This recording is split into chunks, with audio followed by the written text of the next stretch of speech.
Welcome to বিদঙ্ক.com। আমি সঙ্গীতা, তোমাদের ম্যাথসের teacher. চলো দেখা যাক কি প্রবলেম আছে সলভ করার জন্য।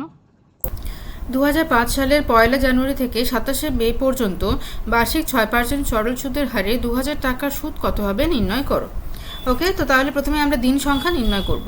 ওকে, তো জানুয়ারি, ফেব্রুয়ারি, মার্চ, ওকে মার্চ এভাবে লিখি, মার্চ, এপ্রিল আর মে। ওকে, আচ্ছা জানুয়ারিতে হচ্ছে 1 জানুয়ারি থেকে শুরু হচ্ছে, তো 1 জানুয়ারি থেকে 31 জানুয়ারি অবধি। ঠিক আছে, 1 জানুয়ারি থেকে 31 জানুয়ারি অবধি আমরা যদি হিসাব করি তাহলে কত হবে? 30 দিন হবে, তাই তো? কারণ 31 দিন হবে না, আমরা যদি পুরো জানুয়ারি মাসটা ধরি তাহলে সেক্ষেত্রে জানুয়ারি মাস হচ্ছে 31 দিন। ওকে, কিন্তু আমরা যদি 1 জানুয়ারি থেকে 31 জানুয়ারি পর্যন্ত যদি হিসাব করি তাহলে সেটা হচ্ছে 30 দিন। ওকে, তো জানুয়ারি মাসে আমাদের যেহেতু আমরা 1 জানুয়ারি থেকে শুরু করছি তাহলে দিন সংখ্যা হবে, এখানে হিসাব হবে 30 দিন, কাউন্ট হবে 30 দিন। ওকে, তো ফেব্রুয়ারি মাসে পুরোটাই কাউন্ট হচ্ছে, তো ফেব্রুয়ারি মাস হচ্ছে এখানে যেহেতু 2005 সাল তাহলে এটা হবে 28 দিন।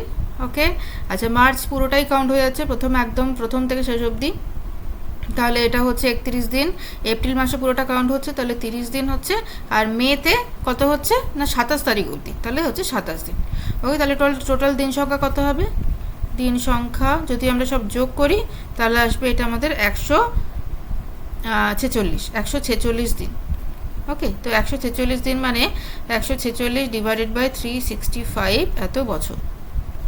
ওকে, আচ্ছা এবার এটাকে যদি আমরা 146কে যদি আমরা 73 দিয়ে ভাগ করি তাহলে আসবে আমাদের 2। ওকে, আর 365কে যদি আমরা 73 দিয়ে ভাগ করি তাহলে আসবে আমার 5। ওকে, তাহলে 2-5 বছর হচ্ছে এটা। ঠিক আছে, তাহলে এই জায়গাটা আশা করি ক্লিয়ার হলো। জানুয়ারি মাসে কেন 30 দিন হচ্ছে, 31 দিন কেন নিলাম না, কারণ জানুয়ারি মাসের 1 তারিখ থেকে আমরা হিসাব করছি, তো 1 তারিখ থেকে 31 তারিখ অবধি দিন সংখ্যা হচ্ছে 30 দিন। ওকে, যদি আমরা ডিসেম্বরের 31 তারিখ থেকে ধরতাম তাহলে আমাদের জানুয়ারির দিন সংখ্যা হতো 31 দিন, কিন্তু জানুয়ারি 1 তারিখ থেকে যেহেতু শুরু করছি তাই এটা হবে 30 দিন। ওকে, তাহলে আমাদের দিন সংখ্যা বছরে হিসাব করে এলো 2-5 বছর। ফাইন, আচ্ছা এবারে চলে আসি রেট অফ ইন্টারেস্ট। তো আর আমাদের দেওয়া আছে, এটা তো টাইম হয়ে গেল। আচ্ছা আর দেওয়া আছে আমাদের 6%, আর প্রিন্সিপাল হচ্ছে আমাদের 2000 টাকা। তো আমরা কি নির্ণয় করব না সুদ নির্ণয় করব। ওকে, তাহলে সিম্পল ইন্টারেস্ট ফর্মুলা ব্যবহার করব, PRT/100। তো পি এর জায়গায় বসাচ্ছি 2000, আর এর জায়গায় বসাচ্ছি 6, টাইমের জায়গায় বসাচ্ছি 2/5 ডিভাইডেড বাই 100। ওকে, 0 সব কেটে গেল। ওকে, 5-4 20 হচ্ছে, তাহলে হচ্ছে 6-4 24, 24-2 48। ওকে, তাহলে আমাদের কি হচ্ছে সুদ আমরা কত পাচ্ছি না 48 টাকা। Fine, so this is our answer.